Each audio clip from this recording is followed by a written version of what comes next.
Per 40 metų Iranas sukūrė tai, ko neturėjo ne viena šio regiono šalis. Tai nebuvo lėktuvai, tai nebuvo lėktuvnešiai. Aš kalbu apie raketas, tūkstančius jų, palaidotų 100 metrų gylyje, išsklaidytų 10 slaptų kompleksų visoje Irano teritorijoje. Tai buvo viso režimo didysis statymas, garantija, kad ne vienas priešas neužpuls, nesumokėjęs nepriimtinos kainos. 2026 m. vasario 28 d. šis arsenalas pirmą kartą buvo išbandytas. Ir vos per 31 dieną jis buvo sunaikintas. Bet kaipgi tai įvyko? Kaip Jungtinės valstijos ir Izraelis per vieną mėnesį sunaikino tai, kas buvo kuriama 40 mečius? Atsakymas, nėra toks, kokį dauguma žmonių įsivaizduoja. Nes tai nebuvo vien tik karinė galia, nebuvo vien tik technologijos. Tai buvo kažkas kur kas esmingesnio. Ir, jei pažvelgsite atidžiau, sakyčiau, tai kelia šiurpą. Pradėkime nuo pradžių. Irano raketų programa gimė iš žaizdos. Per Irano karą su Iraku 80-ame dešimtmetyje šalis patyrė niokojančius bombardavimus ir suprato, kad niekada negalės varžytis ore. Dešimtmečius trukusios sankcijos užblokavo prieigą prie modernių karo lėktuvų. Todėl režimas priėmė sprendimą, kuris suformavo ateinančius 40 mečius. Jei negalime turėti geriausių oro pajėgų, sukursime didžiausias raketinės pajėgas pasaulyje. Ir būtent tai jie ir padarė. Programos viršūnėje Iranas turėjo daugiau nei 3000 balistinių raketų. Praradęs šimtus raketų, 2025 m. birželio kare režimas greitai atstatė savo arsenalą ir 2026 m. pradžioje turėjo apie 2500 raketų. Be to, po visą šalį buvo išskirstyta 300-400 paleidimo įrenginių, taip pat veikė gamyklos, kurios per mėnesį pagamindavo šimtus naujų raketų. Tai buvo be konkurencijos didžiausias raketų arsenalas artimuosiuose rytuose. Tačiau bauginanti buvo ne tik kiekybė, bet ir kokybė. Viena iš šių raketų, Kheibar Shekan, kurios pavadinimas reiškia tvirtovių griovėjas, galėjo pasiekti taikinius už 1450 km. Su tokiu tikslumu, kad pats Irano režimas teigia, jog raketa gali pataikyti vos per kelis metrus nuo tikslaus taško.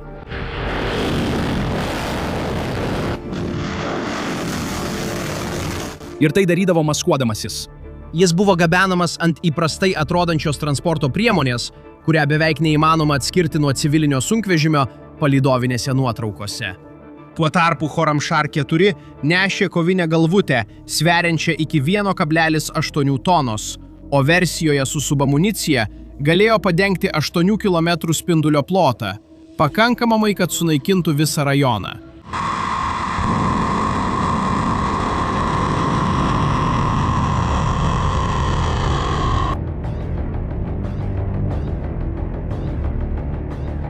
O Fatah, kurį Irano režimas vadino hipergarsiniu, anot Irano valdžios institucijų, skrido 15 kartų greičiau už garsą ir atlikdavo manevrus paskutinę skrydžio akimirką, todėl jį beveik neįmanoma perimti. Vakarų pasaulis šį arsenalą vertino rimtai ir turėjo tam rimtų priežasčių. Tačiau buvo viena problema. Problema, kurią Iranas suprato tik po dešimtmečių. Ir kurią jo priešai suprato gerokai anksčiau. Kad visą tai apsaugotų, Iranas pastatė tai, kas tapo žinoma kaip raketų miestai. Įsivaizduokite milžiniškas požeminės karinės bazes, iškastas kalnuose šalies gilumoje.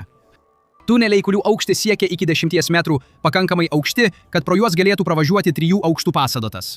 Vidiniai bėgiai skirti perkelti raketas iš vienos vietos į kitą. Sukamos paleidimo platformos. Ir visa tai palaidota 100 metrų gylyje kietuose uolienuose. Tai buvo įspūdinga inžinerija, į ją investuota milijardai dolerių, dešimtmečiai darbo, bet buvo viena problema. Ar galite įsivaizduoti, kokia tai problema? Iranas turėjo galingas raketas, saugomas bazes, nepramušamus tunelius. Kas galėjo būti ne taip? Atsakymas paprastas, toks paprastas, kad net gąsdina. Raketos buvo saugios viduje, bet kad būtų paleistos, turėjo išeiti. Ir kai tik jos išeidavo iš tunelių, tapdavo pažeidžiamos. Ko Iranas nežinojo, tai kad kol jis statė savo raketų miestus, Jungtinės valstijos ir Izraelis jau žymėjo kiekvieną iš jų žemėlapyje. Kiekvienas tunelio įėjimas, kiekvienas paleidimo įrenginys, kiekviena vieta. Iranas praleido 40 metų, kurdamas tobulą ginklą. Ir to nesuvokdamas, sukūrė tobulą taikinį. Ir kai atėjo diena visą tai panaudoti, Jungtinės valstijos jau turėjo paruoštą sąrašą. 26 metų vasario 28 dieną, kai buvo leista vykdyti operaciją Epinis įniršis, tai nebuvo paieškos operacija. Tai buvo vykdymo operacija. Ir ji prasidėjo nuo kažko, kas geriau nei bet kokia statistika apibendrina, ką Jungtinės valstijos sugeba padaryti. 4 bombonešiai B2 Spirit pakilo iš bazės Misūrio valstijoje, Jungtinių valstijų centre. Ne iš artimųjų rytų, ne iš priešakinės bazės Europoje, iš Misūrio, beveik už 10 000 kilometrų nuo Irano. B2 yra brangiausias kada nors pastatytas lėktuvas. Kiekvienas kainuoja daugiau nei $2 milijardus. Jis yra nematomas radarams. Jis skrenda tokiose aukštumose, kurių dauguma naikintuvų nepasiekia. Ir savo viduje jis gabena 900 kg tiksliasias bombas, valdomas palydovais, galinčias pataikyti į taikinį už kelių kilometrų su kelių metrų paklaida. Šie 4 lėktuvai valandas skrido virš Atlanto. Jie kirto Europą, perskrido Viduržemio jūrą, įskrido į artimųjų rytų oro erdvę. Jie numetė savo bombas virš Irano. Ir tada jie apsisuko ir skrido namo. Tačiau Misūryje siautė audra. Tada jie nusileido Teksase. Aviacijos entuziastas, kuris sekė karinius skrydžius, nufilmavo, kaip 4 B2 Spirit vienas po kito leidžiasi Dallas bazėje Teksase. Jis paskelbė tai socialiniuose tinkluose. Vaizdo įrašas išplito. O žinote, kas įdomiausia? Nebuvo jokio oficialaus pareiškimo, jokios spaudos konferencijos. Tiesiog 4 iš pačių mirtiniausių pasaulio lėktuvų nusileido Amerikos oro uoste, lyg būtų grįžę iš eilinės kelionės. Po to, kai jie perskrido pusę planetos, kad sunaikintų požeminius bunkerius, esančius 100 metrų gylyje kietoje uoloje, ir sugrįžo namo visiškai sveiki.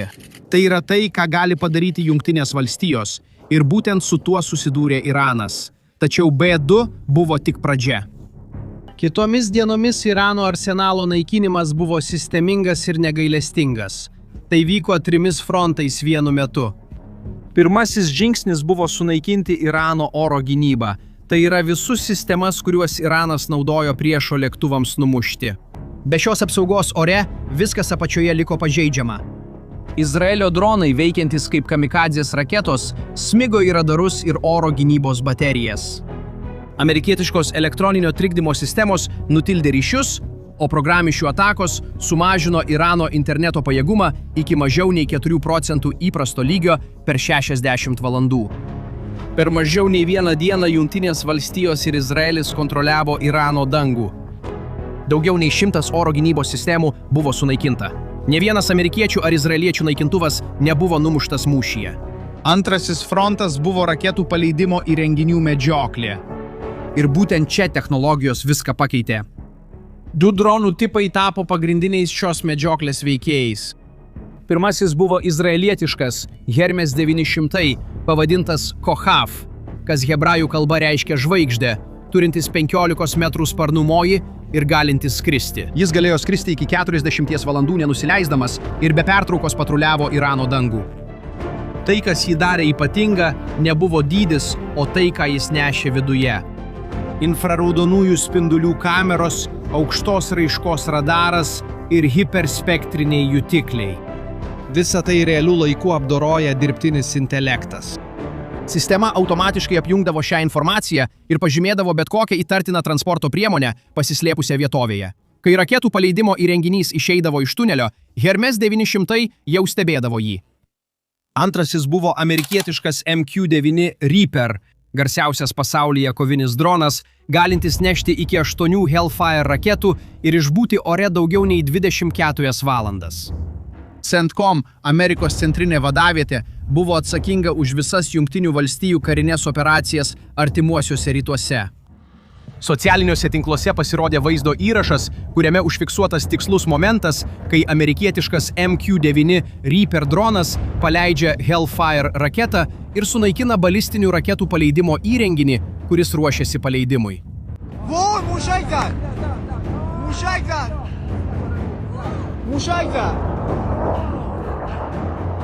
Tobulos medžioklės akimirka užfiksuota ir paskelbta socialiniuose tinkluose.